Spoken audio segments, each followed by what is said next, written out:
Mientras no aparezca una vacuna, algo que tardará más de un año, Colombia tendrá que aprender a manejar el COVID-19. Estas son las recomendaciones basadas en los últimos estudios de cómo ajustarse a esa nueva realidad. A convivir con el coronavirus.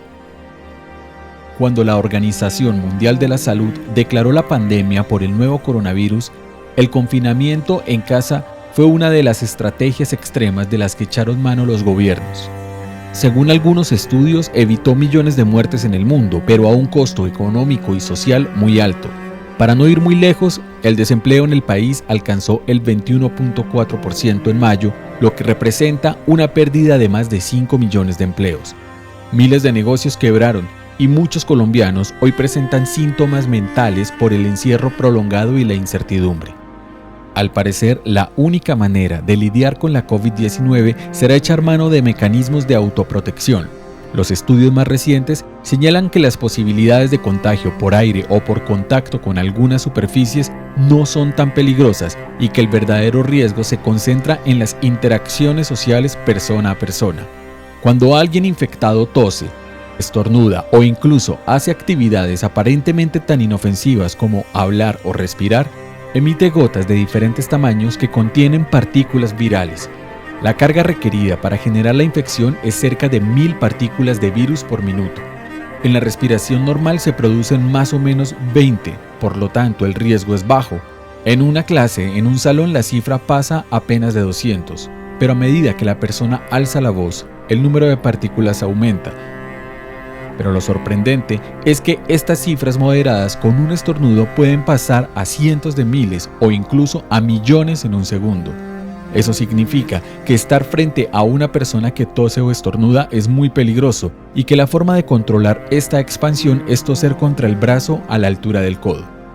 La infección ocurre cuando las partículas llegan a los ojos, la boca o la nariz. Gracias al estudio de varios casos emblemáticos, los investigadores han establecido que el riesgo varía de acuerdo a 3 factores: el espacio en que se produce, el tiempo que dure el encuentro y la distancia que haya entre el infectado y las demás personas. En China, el gobierno hizo un seguimiento individual a 90 personas que se reunieron a celebrar el Año Nuevo a finales de enero. En esa ocasión, 9 comensales se infectaron por una sola persona que estuvo sentada en una de las mesas. En el momento, era asintomático, pero más tarde presentaría los primeros síntomas de la enfermedad.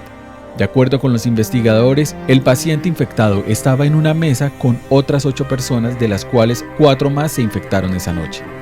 Quienes estaban en la mesa a la derecha de la del infectado coincidieron con él por solo 18 minutos, y eso hizo que solo se contagiaran 2 personas de ese grupo. Pero en la mesa adyacente se infectaron 3 porque estuvieron con el afectado simultáneamente más de 45 minutos. Un caso en Corea demuestra cómo la cercanía puede infectar a mucha gente. Sucedió en un call center en Seúl, donde un empleado infectado llegó a trabajar al piso 11 del edificio. Este tenía 216 empleados más. En solo una semana, 94 de ellos se infectaron, de los cuales 92 desarrollaron síntomas. Un factor que disminuye los riesgos es una ventilación adecuada. Un estudio realizado por la Universidad de Hong Kong encontró que una medida tan sencilla como tener siempre ventanas abiertas reduce el riesgo de contagio. La apertura en Colombia, como lo dijo el ministro de Salud, será gradual y se están diseñando protocolos para aumentar la bioseguridad. Pero para el epidemiólogo Jaime Ordóñez sería una falacia decir que con eso basta, porque estas medidas apenas reducen el riesgo, pero no lo eliminan. La única forma de combatir efectivamente el virus es aumentar el número de pruebas. Así los infectados se aislarían por 3 semanas, lo cual rompería la cadena de transmisión, pues, como él dice, la idea no es encerrar a los muchos sanos, sino a los pocos enfermos. El ministro de Salud, Fernando Ruiz, anunció esta semana que una de sus metas es perfeccionar la vigilancia. Hoy en día, por cada contagiado se están ubicando a un promedio de 2 contactos que este tuvo, pero lo ideal es, como en Corea, llegar a 10 para reducir drásticamente la tasa de contagio.